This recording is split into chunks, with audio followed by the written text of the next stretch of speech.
I am actually going to be turning it over to Jose. He would like to share his slides for California while I'm letting him take charge.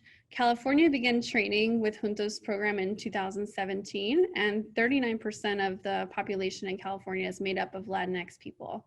And Sequoia National Park is home to the world's biggest tree by volume, which is a sequoia named General Sherman.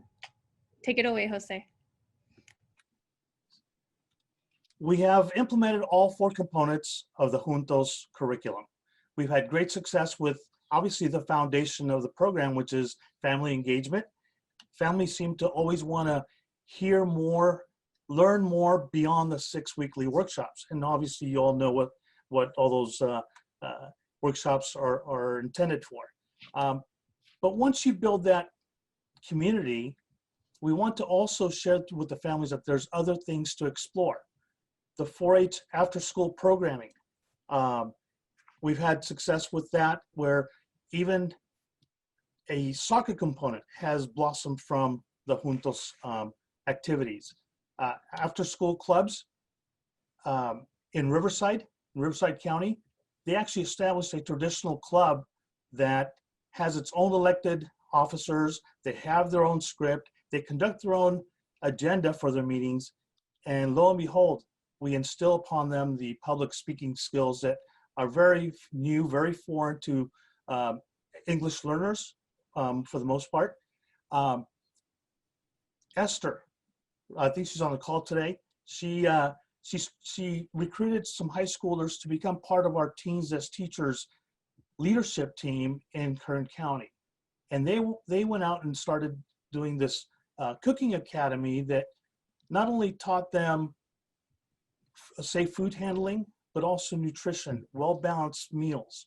And they went out and continued delivering that curriculum, the materials that they were learning out in various communities. Susan Weaver. Susan, I think, is also on the call. She's from Santa Clara. She actually introduced virtual reality goggles at one of our academies, and the Latino youth are very foreign to technology. But once you brought that activity onto our activity session, my gosh, you should have seen them. They were all having fun. They were giggling. They were having fun in a safe environment. So I think Susan also continues to explore other STEM components in her county program. I think coding is one that's coming around this year. But Susan also makes sure that our youth have the tools and the connectivity needed so that they feel successful, they feel supported, and they continue to grow in the 4-H program. Diego from Sonoma County, he is very focused on physical activity and also nutrition. He is one of our U.S. Soccer for Success train the trainers in our state, and he has a passion for the sport. And guess what? You put that sport and that curriculum together with Latino audiences, it's going to be a win-win situation. He's excelled in that in the last 3 years. And in Merced County, one of the things that I have done is I have actually explored beyond the Juntos Academy, beyond the Juntos component, and recruited some youth to represent our county at the State Leadership Conference, at our Civic Engagement Conference, and also provide them an opportunity where they learn leadership skills with an adult mentor as we recruit for Science and Adventure youth staff team. We've also had in the last 3 years, we've had 2 youth that have become county ambassadors in our program. So we continue to expand and explore and continue the engagement of our youth. And those are just some of the highlights and the impacts that we've made here in California. But you know, as you saw in that previous slide, it's not a one-person team. The six people that you saw on the screen keep the program rolling. Russ Hill, he's our PI. I think he's also on the call. And he makes sure that we have what is needed to continue engaging families and promoting the Juntos movement. Here is something that we did this last winter where the parents wanted to learn financial literacy. And luckily for us, we had funding to purchase the My Financial Future that New York Life supported. And here they are, wanting to learn more about what does it take to save money, earn money, and really invest it back into the family. Sad to say that because of COVID-19, we had to stop the delivery of these workshops, but hopefully we can try and do it virtually in the near future. Exploring 4-H beyond the Juntos, beyond the county. Have you ever tried traveling with 14 youth to one location? It's not easy. It takes a lot of coordination, but also some of the challenges that we faced in bringing the Juntos to our respective counties was convincing the school district or the school site admins that this is new, it's a piloted program, but they're hesitant. They hesitated greatly in saying, well, if it's too new, I need some documentation. I need some records that it's going to be successful. But once we start speaking the Department of Ed language about Title I, student success, to closing the achievement gap, parent involvement and engagement, holding social events and activities that is supported by the parents of your school community, they started seeing that, wow, what's it going to cost for me to bring this program in?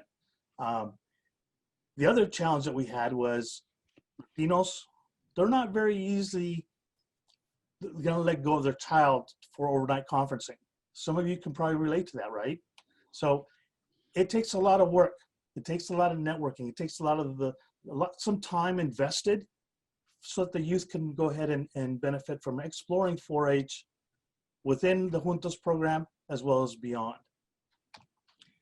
Our summer academy, another highlight. Yes, we did start off a little small, but then again, we're only 3 years under our belts. But the youth seem to really go out and promote it. It self-promoted itself to where the following year, we went from 46 youth to 87. And of course, this last summer, we all felt the repercussions of COVID-19, where this is probably a familiar viewing on your computer screens. But we still were able to attract 75 youth to become engaged, hear the workshop content of some of our partners that give of their time freely.